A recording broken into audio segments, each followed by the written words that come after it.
Guys, this next speaker is going to come talk to you guys about unlocking crypto's destiny. Please make him feel very, very welcome. Put your hands together for Amir Taaki. Okay, so this is my presentation. DarkFire is an L1 for making anonymous engineering. Okay.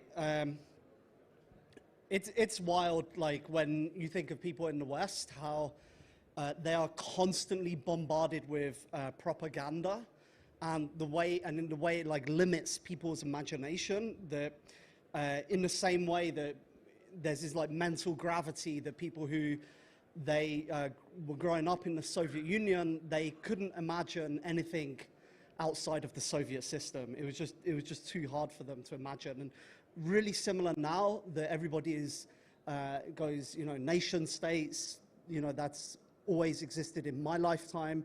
It's inevitable. That's how it should be. And cryptocurrency, it literally renders the business model of nation states obsolete.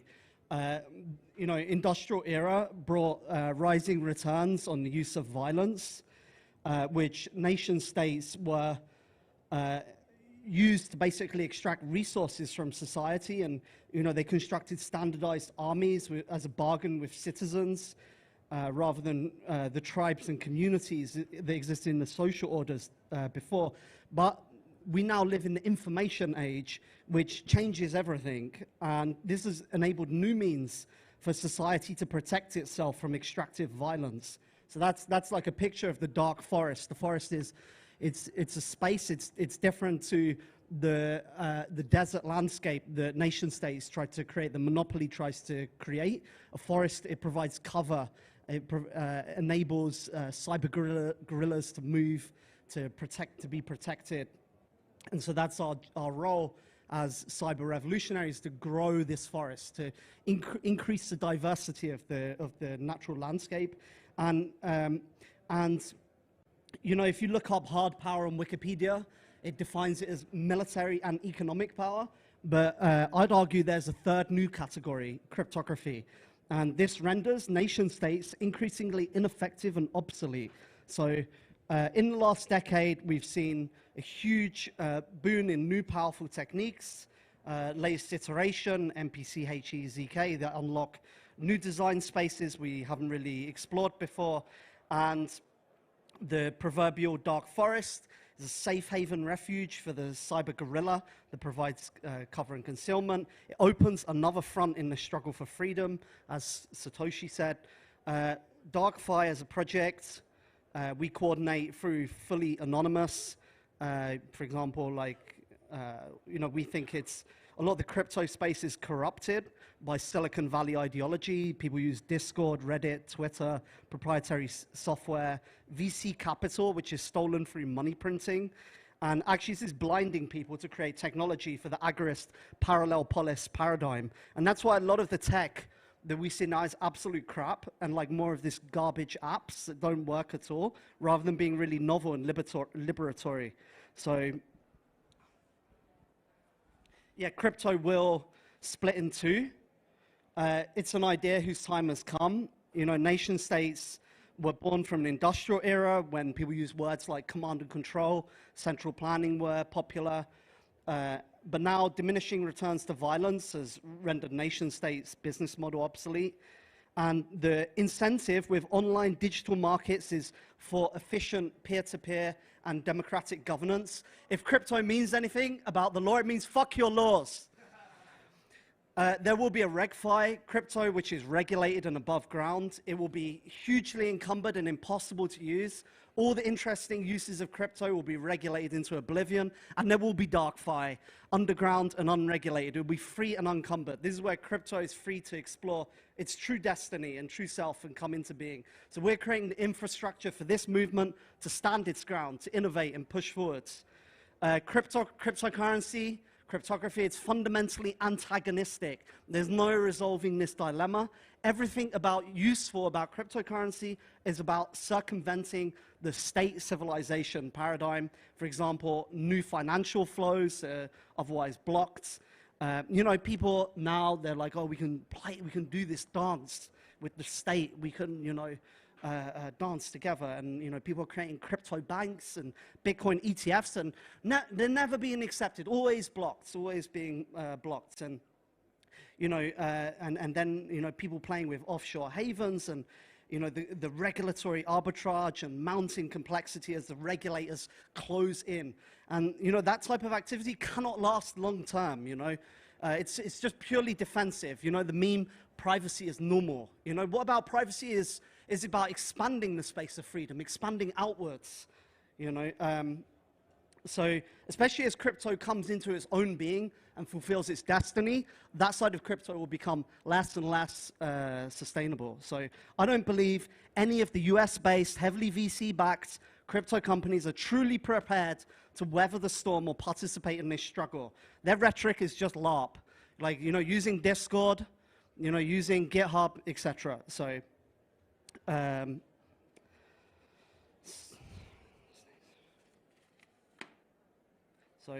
crypto will make people more autonomous than ever before. You know, states will behave ruthlessly. They will combine the IRS with the CIA, but it will have no effect. They will be forced more and more to bargain with autonomous society on our terms. And people through DAOs and anonymous crypto finance will declare their economic independence. When people conduct their own economic policies over the internet, it will cease to matter that the state controls the industrial era money printing.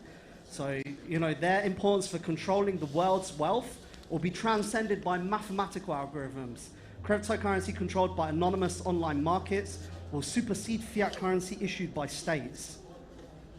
So,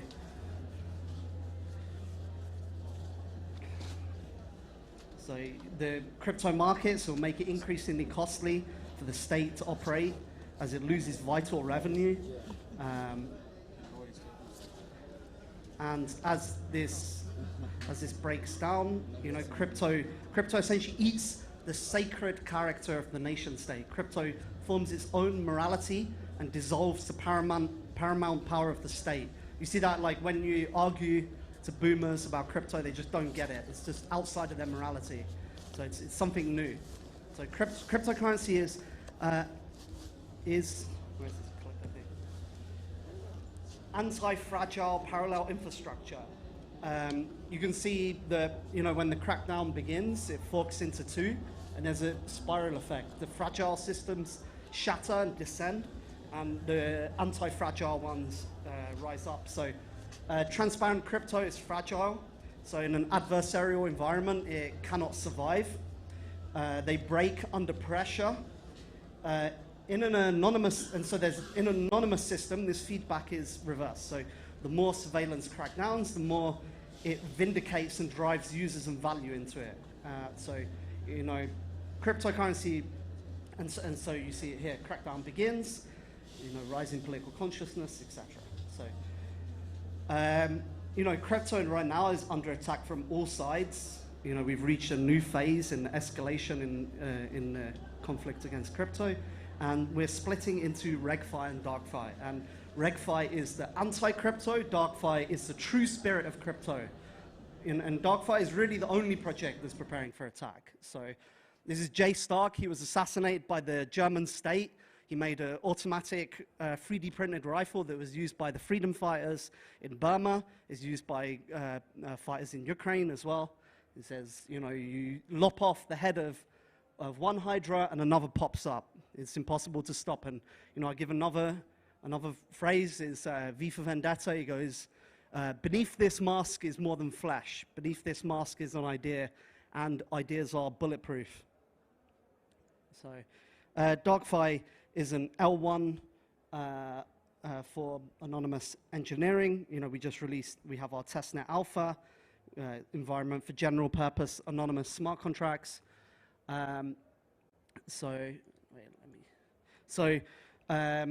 Anonymous engineering, it refers to the concepts, processes, techniques used to design and implement anonymous applications. It's still a nascent paradigm. Everybody right now is doing the wrong thing. They're like, okay, you know, they learned the wrong lesson from history, essentially, which is which the reason C won out over Lisp is because C was more closely matched to underlying hardware, and it's similar with the cryptography paradigms we're using now. Right now, everyone's like, okay, there will be a Rust developer, and he'll write some code, and he doesn't need to know anything about the cryptography. It will just transparently compile into an anonymous contract and execute. And they're basically overcommitting in a path dependency to a path that will later probably turn out to be wrong. And so that's a wrong approach.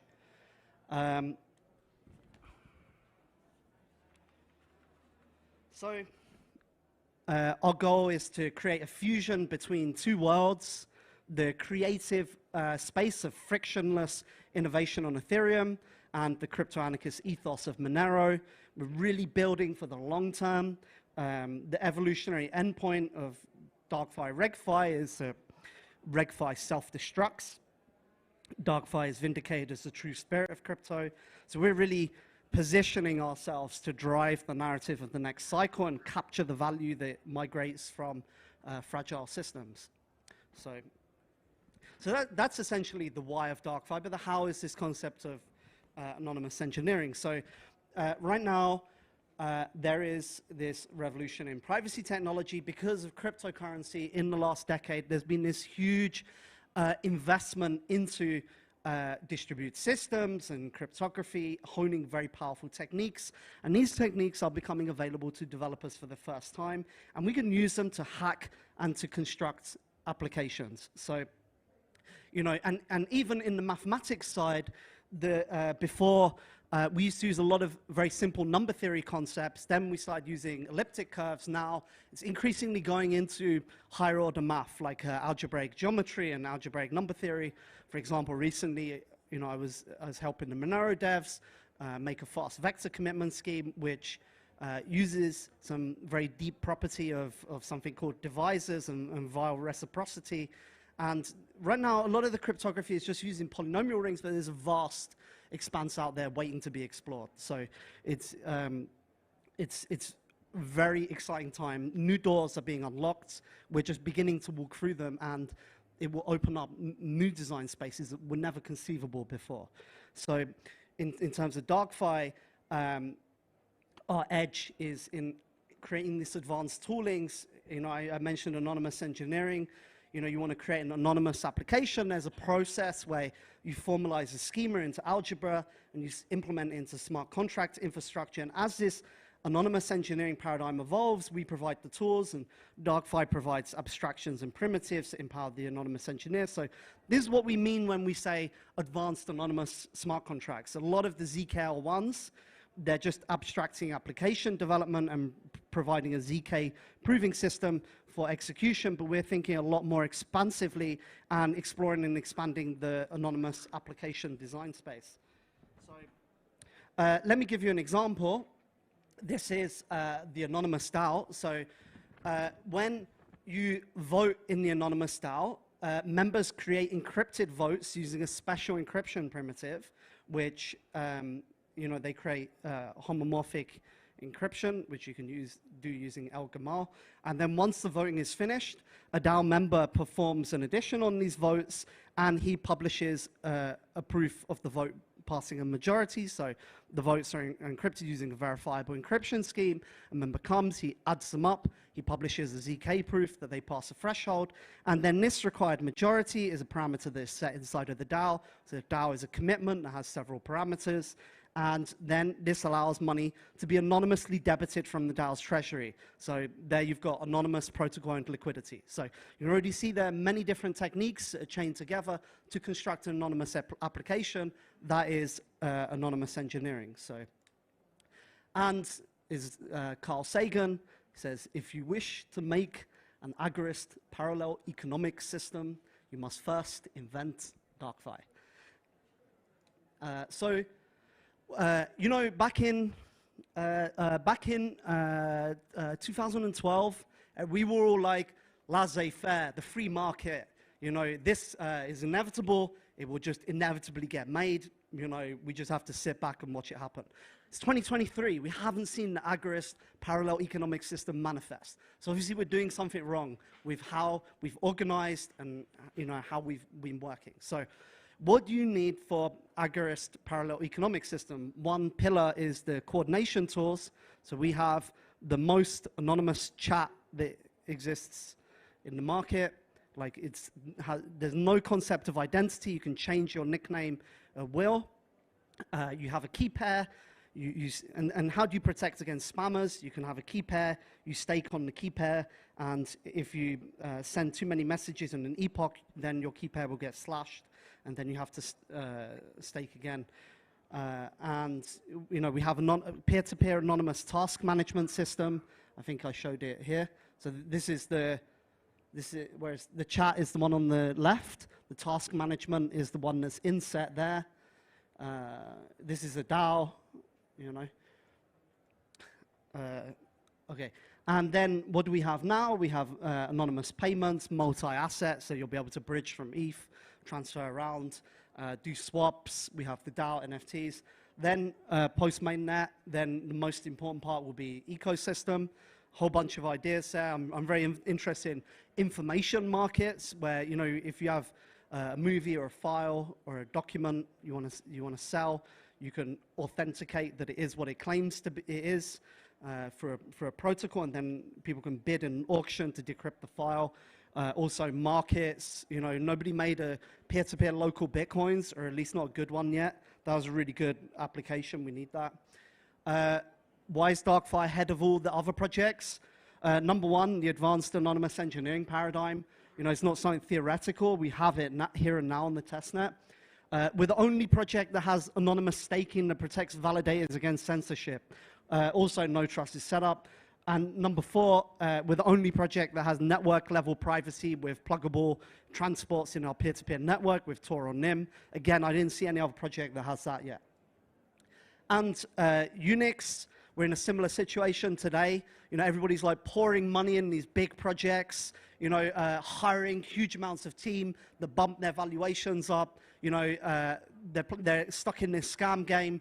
And similar thing happened in the 70s with the OS wars. There are big operating system projects, and a small group of devs quit from the projects because these big projects were massively over budget and overrun, and they were trying to do they were trying to implement the perfect theory that was made in academia, and the devs said, let's show these guys how it's done.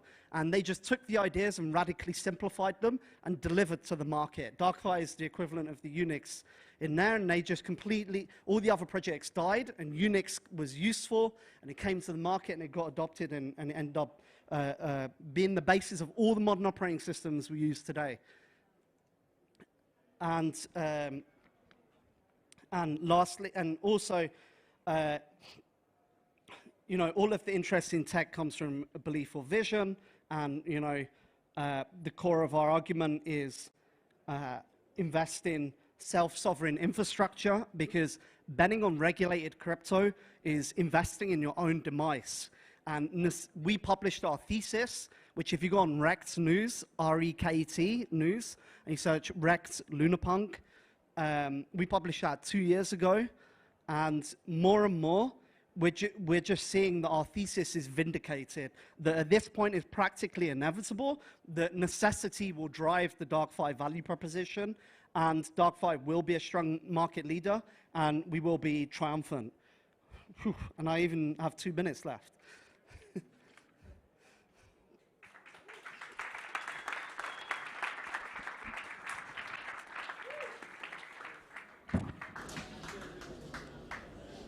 So, I don't know if there's questions, but I can just finish as well.